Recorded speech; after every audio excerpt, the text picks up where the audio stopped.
Welcome to Tokyo Wave, recorded in a live studio in Harajuku, Japan, with your hosts Aaron and Parker.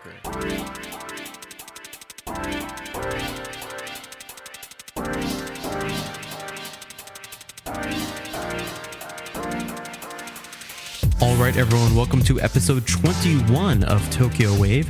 We're your hosts Aaron Randall and Parker Allen. On Tokyo Wave, we bring you weekly updates from our studio in Harajuku. Join us in segments featuring this week's top news, political happenings, business, and other random garbage. To get us started, here are this week's top news highlights. Japan's Prime Minister Abe checks in at Tokyo Hospital amid speculation about health. Japan's second quarter GDP shrinks at a record 27.8% amid the pandemic. International Airline Organization forecasts that air traffic will not return to pre-coronavirus levels until 2024. This week in Japan. Alright, so for our first news story, the Japan Prime Minister Shinzo Abe has checked in at a Tokyo hospital amid speculation regarding his health. Kyoto has reported that Prime Minister Abe has checked into a hospital on August the 17th for what an aide called a regular health checkup. Abe's visit to Keio University Hospital came a day after former economy minister Akira Amari, who is close to Abe, told a TV program that the Prime Minister needs some rest. Concerns about Abe's health have been growing after a tabloid reported earlier this month that Prime Minister Abe had vomited blood in July of this year. Yikes. People familiar with the prime ministership know that Prime Minister Abe served a first term in the mid-2000s, but he had to abruptly resign in 2007 after just 1 year on the job as prime minister due to an intestinal disease. Of course, Prime Minister Abe came back and has served in his second term as Japan's prime minister since December 2012. Right. And you know, the timing right now couldn't be worse. I mean, everyone's worried about COVID. We've seen other world leaders in Iran and Brazil catch the virus as well. So that's got to be something that kind of is in the back of everyone's mind when they read this headline. And also, speculation about the Prime Minister's health is perennial because he did resign that one time in 2007, and even there have been times since his second term began in late 2012 that people have speculated, and there have been tabloids or showing pictures of him looking less than fighting fit. And actually, I think I saw more speculation about this a few years ago, and there were even people saying things like, you know, what if he has some kind of cancer, or maybe he's going to drop dead while he's in office, and people were getting really speculative about these health concerns. But we haven't really seen that in recent months or years. But this all of a sudden, of course, obviously, if it's just a health checkup, it's nothing to be concerned about. But why did that health checkup happen the day after one of his closest aides said something like, he needs some rest? It sounds sort of suspicious, doesn't it? No, for sure. It's funny too, this seems to be a global phenomena where the public is always speculating on leaders' health. I mean, during the 2016 campaign, I think Hillary Clinton, you know, even now with Trump, everyone's always like, oh, they have disease XYZ, and that's all over the internet. Well, hopefully it's nothing serious. Yes. Next up, Japan's second quarter GDP shrinks at a record 27.8% amid pandemic. Kyoto has reported that the Japanese economy in the April-June period shrank an annualized 27.8% in real terms from the previous quarter, the sharpest contraction on record, as economic activity was restricted under a state of emergency during the coronavirus outbreak. The preliminary GDP data from the Japanese Cabinet Office corresponds to a 7.8% decrease on a seasonally adjusted quarterly basis, marking negative growth for the third consecutive quarter. Comparable data are available since the April-June quarter of 1980, But a cabinet office official said the latest figure is considered the largest shrinkage on record dating back to 1955.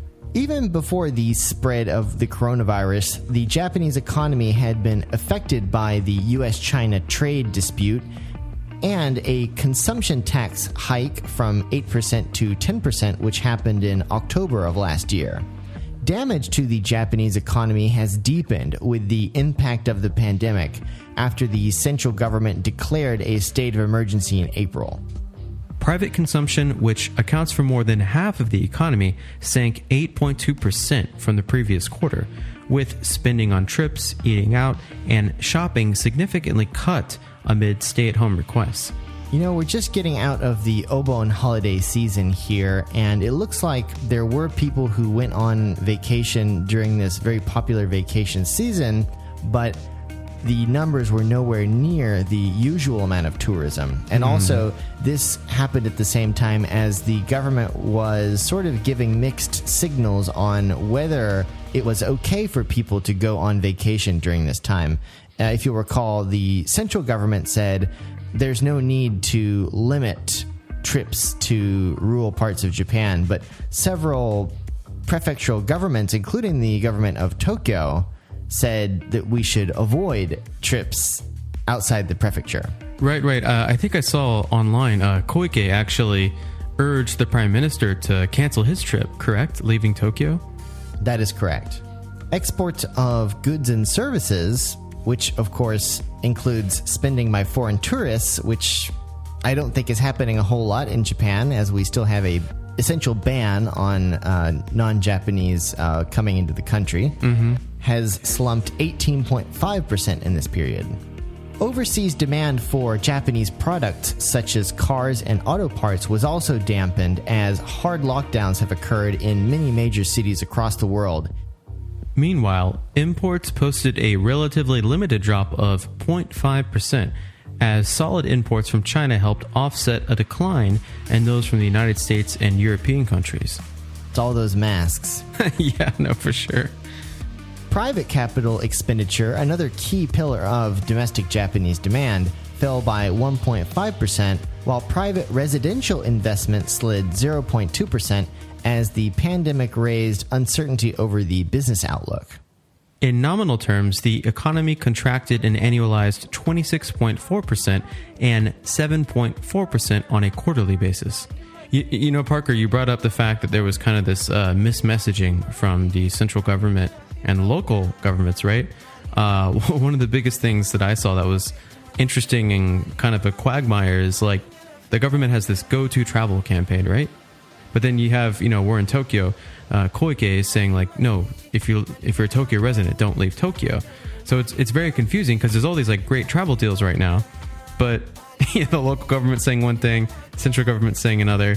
You have this campaign that's telling you, go to Kyoto.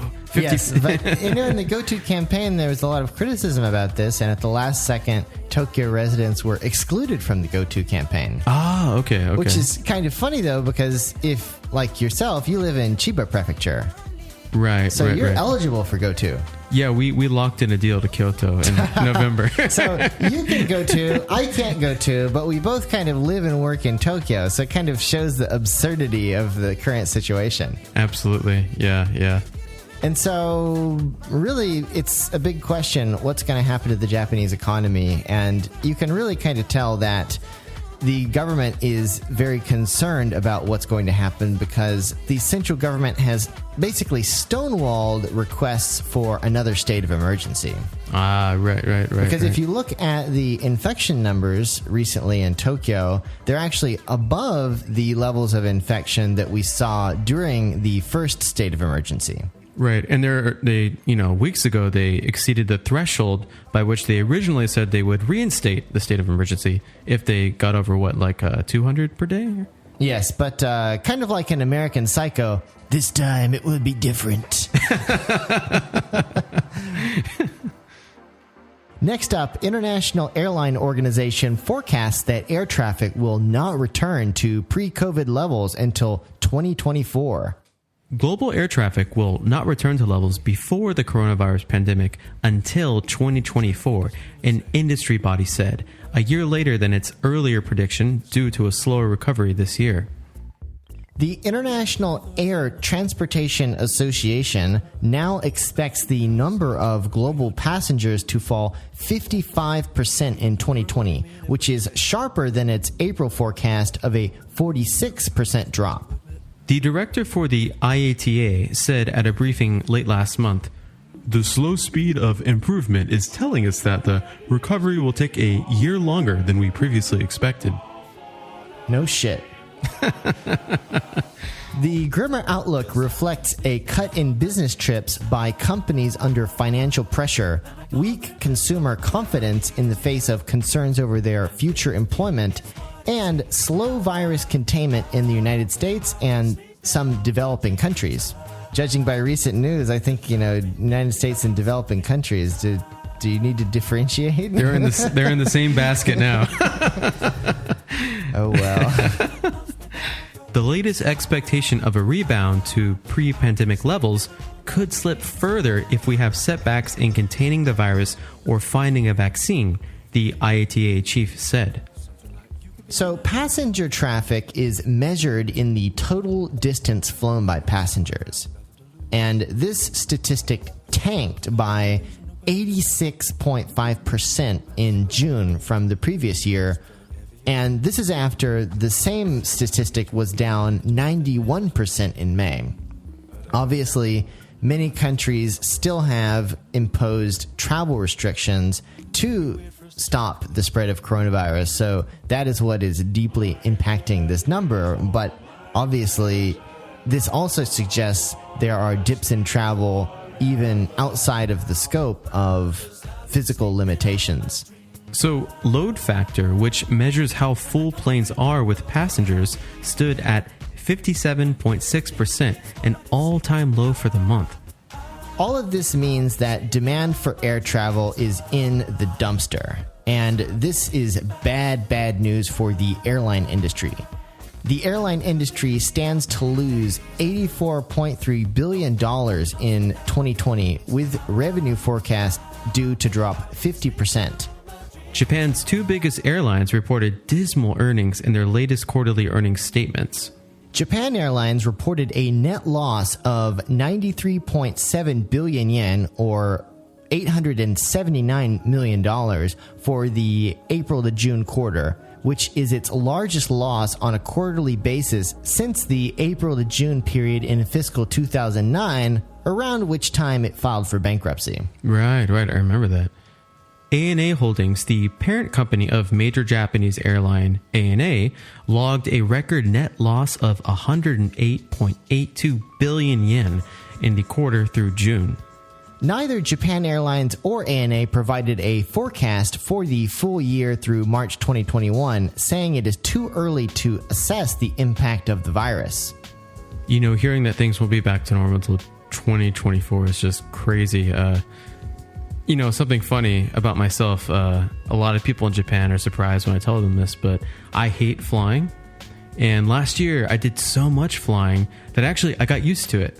And I didn't hate it. I stopped hating it finally. This year in February, I took I was doing these long haul flights every month, and I just got used to it. And before that, I would have panic attacks on the plane and freaking hated it so much. And then the pandemic happened, so now I feel like the next time I fly, it's gonna I finally got used to it, and now everyone's saying, okay, when is it gonna get back to normal? Oh, 2024, dear God. Well, more likely than not, the next time you get on an airplane, you're going to have to worry about the coronavirus. yeah, that's going to be the main thing everyone's worrying about. Yikes, yeah. Even my sister and my brother-in-law, who are doctors, told me, do not get on a plane right now, even if it's domestic, because if one person has it, then it can spread throughout the plane. That's debatable. Yeah. Shouldn't be too... people are finding solutions to things, right? So instead of taking the train, which is scary, you can take a bicycle or get in a taxi or drive your own car. For air travel, I guess, Aaron, we need to learn how to fly. Hell yeah. I guess if we're the only one flying, then we're fine. No problem. Oh, that's great. Dude, we need to get a pilot's license. Tokyo Wave in the skies. Hell yeah. All right. This is a new thing I'm going to look into. Breaking news. Aaron and Parker have died in a fiery plane crash. 2 gaijins took a test flight outside of Tokyo and crashed into the water immediately. Air traffic analyst Kazutoshi Tanaka said, looking at the flight record, their flying sucks. Dude, I took all these flying lessons online, man. I got it, bro. I got it. I know how to do it. I just watched YouTube, bro. You can learn anything on YouTube. Microsoft Flight Simulator. Dude, you got a freaking 100 score on Microsoft Flight Simulator. Did you ever play Microsoft Flight Simulator? I love that game. Dude, back in the day, yeah, like in the early days of computing and at school when there were very few games on the computer that the teachers would let you play, that was one of them. And yeah, definitely. It was very difficult. Yeah. I mean, it really was like a flight simulator. Yeah. Microsoft Flight Simulator 2000. Yeah. And the big question I remember at school was, can you land the plane? Like no one was able to. There was like a couple kids that could land it. Yeah. And they were like, could you actually land it? Oh, yeah. Oh, shit. Yeah. Oh, you were very good then. That was like, I remember the most difficult thing. I had the joystick and everything. Oh. Great. They continually make a new flight simulator every year. Yeah, they're still making. I mean, there's probably like 5 people who still play it. But yeah. It's probably really popular now. The people that like flying, you know. Not to be too anecdotal, but I have heard that there's a serious shortage of pilots internationally already. Honestly, it's kind of a scary thought, but really a couple months ago I was thinking, I wonder if we're going to enter a period where just like all passenger aircraft, or maybe 90%, are just grounded. Like there's no flights. Well, that's the deal it is right now. I mean, you've seen the pictures, right? With there's like saran wrap over the engine so that like squirrels won't go inside. Oh my God. Yeah. It's actually funny. You can kind of tell how budget constrained an airline is by what they use to cover their engines. Ah, yeah. And so some of the Japanese airlines have these really cool, like custom made looking covers that they put over the jet engines. Most of the American airlines, like, American and Delta, I think they just use duct tape, actually. Oh my God. Dude, they don't have American style duct tape in Japan. Correct me if I'm wrong. It's a little bit different. It's not called duct tape. And it's not as strong. Like, there's certain things I've wanted to fix in my apartment, and I'm like, damn, if I just had some duct tape. But actually, I've got the hookup for the Japanese duct tape. Oh, okay. I know a guy who knows a guy. It just kind of falls off the back of a truck on Tuesdays. I mean, I guess, yeah, duct tape can be used in certain ways that they wouldn't probably want it sold at all, department stores all across Japan. It's giving our listeners an idea of where my head's at. I watched Hannibal Lecter. I just binge watched it over Obon Holiday, Silence of the Lambs. Great film. Listeners, please send help. Just to note, I've actually never seen Silence of the Lambs, but I really want to see it. Everyone tells me it's an amazing film. All right, so coming up next, we're going to talk about one of the most sought-after vacation spots for those of us here in Tokyo, Hakone.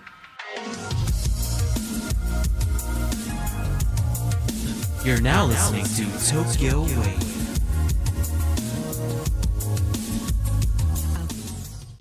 Random Inaka. So if you haven't already heard of Hakone, Hakone is a town in Kanagawa Prefecture, and to a great degree regarded as one of East Japan's most popular travel destinations. The popularity of Hakone is multifaceted.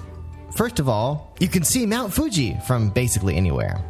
In addition to the breathtaking views, Hakone is famous for its hot springs, museums, and other recreation facilities. Hakone is the location of a noted Shinto shrine, the Hakone Gongen, which is mentioned in Heian period literature. During the Ginpei War, Minamoto no Yoritomo prayed at this shrine for victory over his enemies. As with the rest of Sagami province, the area came under the control of the later Hojo clan of Odawara during the Sengoku period. A side note here is that Odawara Castle has been restored and it looks awesome. After the start of the Edo period, Hakone Juku was a post station on the Tokaido Highway connecting Edo with Kyoto. It was also the site of a major barrier and official checkpoint on the route known as the Hakone Checkpoint or Hakone Sekisho, which formed the border of the Kanto region. This is an important part of Japanese history because under the Tokugawa shogunate, all travelers entering and leaving Edo along the Tokaido were stopped here by officials. And so it was really like, you're at a drawbridge and there's a troll. And it's not that you have to pay a toll, but you have to show something. Like in Mitokomon, you have to show them the seal or whatever you show them that signifies that you're allowed to go to Edo, that you're allowed to enter into Edo. Yeah, and this also plays into the thing where I think a lot of even Japanese people forget that Japan, used to not be one country. This was many, many countries and changing all of the time, right? So it was almost like showing a passport. Exactly. And so when people came to this checkpoint, their travel permits and baggage were examined to enforce Tokugawa laws that restricted both the travel of women and the movement of weapons. I wonder if they also checked for stolen bicycles. They still do that. Wow, yeah. After the start of the Meiji Restoration, Hakone became a part of the short-lived Ashigara Prefecture, before becoming a part of the Ashigarashimo district in Kanagawa Prefecture in August 1876. Hakone attained town status in 1889. The imperial household established the summer Hakone Imperial Villa close to the lake. The economy of Hakone is dominated by the tourist industry, so it's probably not very good right now. Hakone is noted for its famous hot spring resorts, or onsen, which attract both Japanese and visitors from around the world. In part thanks to its close proximity to Tokyo, Hakone is popular year-round and is famous for having nice weather and scenery in all of the 4 seasons. One more interesting site is the volcanically active Owakudani geysers. To get to these, you have to take a kind of It's like a cable car up from the area right next to Lake Ashinoko. And you're like super high up, and right? You go like straight up this really steep mountain and you get to the top and it stinks of sulfur. Yes. That's where you can get the eggs, yeah, right? The eggs, the stinky eggs. Yeah. And so the first time I went there, I just kind of went on a lark and we went up this, really steep cable car, and I'm up there and I'm like, whoa, this stinks. It smells like rotten eggs. Yeah. And then, of course, I realized that when you go up there, the thing to do is to eat the stinky egg. Yeah. And it's black. Yeah. The first time I went, it was the first time I came to Japan, so I think I was like enchanted and, this is so cool and interesting. Then I went again like 5 years later, I'm like, this smells like shit. Like the enchantment was gone. I remember I'm like, can we go back down? Like, I don't want to eat this egg. I want to eat like some real food. That's really funny though. The first time I went, if I was kind of repulsed, I'm like, seriously, this is something that people do? Yeah. Because there's like, it's really this kind of cragged rock face and it's sort of volcanic. So it looks like some depiction of hell. Oh, for sure. And it smells bad, and everybody's eating black eggs. It's crazy scenery. I mean, the geysers and the steam. Is it the steam rising out? Yeah, I mean, it's very active and reactive because you'll have it like spitting out for like 15 seconds and then it'll stop. It feels like you're at an attraction at Universal Studios, It's funny, though, because I haven't been in a long time, but every time I go to Hakone, I think, man, I want to eat one of those black eggs. Yeah. But I don't want to have to go on that tram all the way up, so I haven't had one in a while. For sure. I think they even shut it down like last year because the volcanic activity was getting a bit too intense. Really? Yeah. The guys. What did they do with all the black eggs? Ate them all. They probably just left them there. It's like, it smells like rotten eggs anyway. So Is it rotten anyway? just leave them there. A noted local handcraft is a kind of marquetry called yosegi. This is really interesting because, when they take all those different shaped pieces of wood and they put it together and they glue it really tightly. Yes. And they make something out of it. This is basically yosegi. Ah, okay. And in Hakone, they have all these shops that sell all sorts of things made out of this marquetry. Mm-hmm. And I was there with a couple of friends from America a few years back, and they kept on looking at the yosegi tea containers. And I kept on thinking, why are they so interested in tea containers? Mm-hmm. And then I realized that they were going to buy them to take back to America to use for containing a very fragrant substance that they would like to hide the fragrance of. If you catch my drift. Yeah. Maybe good business opportunity that is somewhat unknown by the creators of this. Yeah, you could sell these in California and become a millionaire. Yeah. Just get Snoop Dogg to promote it. Ain't nothing but a G-thing, baby. Thank you, Snoop Dogg. Hakone Yumoto Station opened in October 1888 as Odawara Horse-Drawn Railway. One thing about Hakone that's kind of interesting is I think a lot of people go to Hakone Yumoto Station and they think, all right, I'm here, Hakone. Mm-hmm. Mission accomplished. Right. Wrong. Hakone is big. Yes. And it's actually kind of misleading because you think, you can get there right from Shinjuku, and so it's super convenient, but there's all sorts of stuff all over Hakone to see, and if you're limited to public transport, it's pretty hard to get around once you're there. It is. And so up until Hakone Yumoto, you basically just take the train straight there. But from there, if you want to get on to Gora, which is sort of the closest that Hakone has to a town center, you have to take the Hakone Tozan Railway, which does the switchbacks. Ah, yes, I remember this. Yeah. And it is slow. Yep. Even today. So, as I mentioned, since 1950, the Odakyu Electric Railway has provided services from Shinjuku Station via the Odawara Line by limited express luxury trains called Romance Car, and also by express commuter trains, which are not called Romance Car. Unromantic. Yeah. So, you were talking about Gora. Gora is the best known of Hakone's 17 hot spring resorts and was created specifically as a hot spring resort at the start of the 20th century. Gora's fame rests mainly on its 5 different kinds of natural hot spring water, which are said to cater to all preferences. Gora hotels are very popular, and some are over 100,000 yen per night. That's about 1,000 USD. Yes, and it's funny because some of Hakone's onsen hotels and public baths, they have totally different kinds of baths. And so we were talking about the smell of sulfur in the air. So some of Hakone's hot springs have this high sulfur content, and so the bath actually stinks of sulfur. Yes. And if you get in the bath, wearing anything made out of metal, it will corrode. Yeah. And so there's actually one hot spring that I really like that is kind of up in the mountains in Hakone, and it is stanky.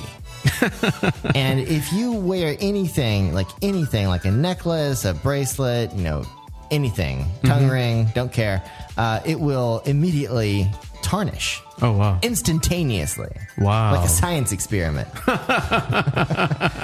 Hey, Jim, here's your glasses. Let's see what happens. Damn. Yeah. My first time in a Japanese onsen was in Hakone. I think when I went back, I went to one of these places you're describing, and they had like 5 different onsens, and you could like try out each one. That was pretty cool. And yeah, one of them did in fact stink pretty bad. So it must have been the high sulfur content one. I mean, I guess you've lived in Japan for too long when you start liking the stinky one, right? Yeah. Nah, man, this is the good one.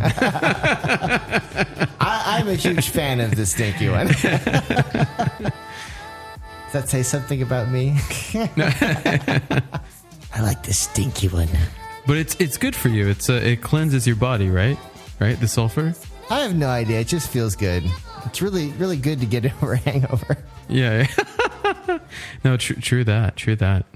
One of the cool things about the area around Hakone is that it's on the cusp of 2 prefectures, Kanagawa Prefecture and Shizuoka Prefecture.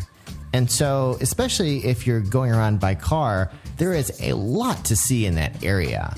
And so, Hakone, the actual town, is sort of in a valley around these huge mountains. And so you can drive up these mountains on one of many very, very curvy roads that will go up to one of the mountain peaks. And that's where you get some of the best views of Mount Fuji.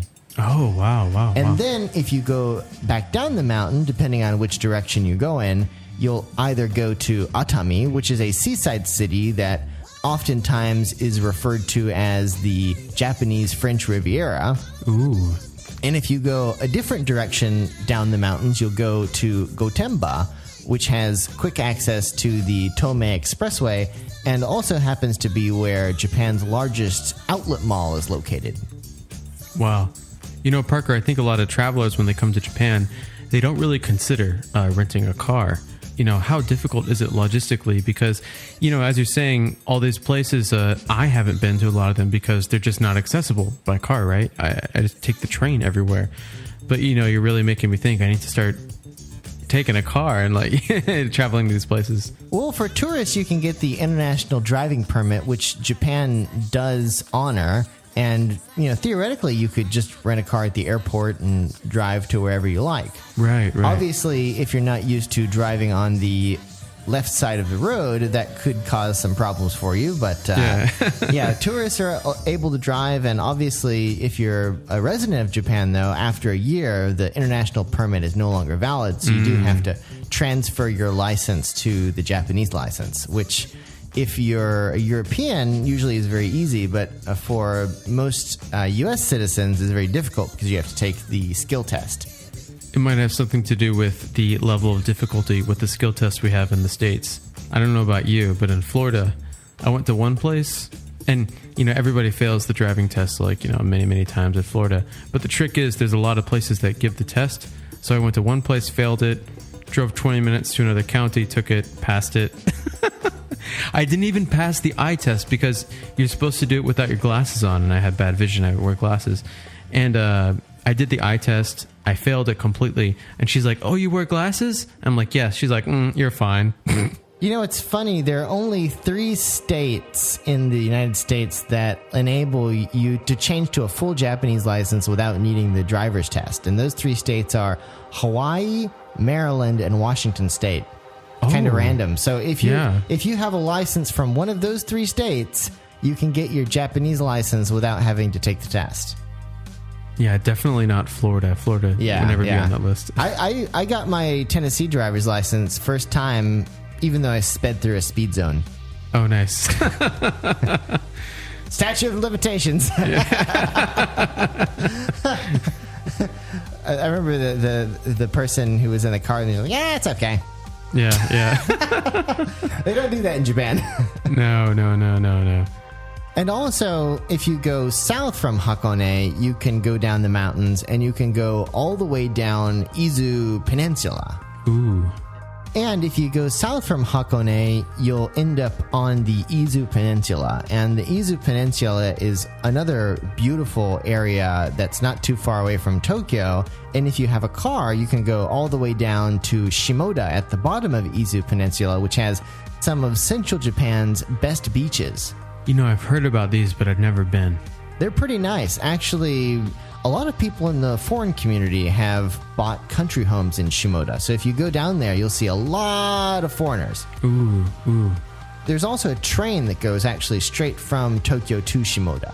So I guess a big recommendation to our listeners, rent a car. But learn how to drive first. Hey, listeners, that's right. You listener right there. Who do you think should be our next guest on Tokyo Wave? Let us know. Drop us a line at wave@tokyowave.jp. We hope you enjoyed Tokyo Wave. If you haven't already, you can subscribe to our podcast on Apple Podcasts, Spotify, SoundCloud, and YouTube. And also follow us on Twitter, Facebook, and Instagram. Join us again next week on Tokyo Wave.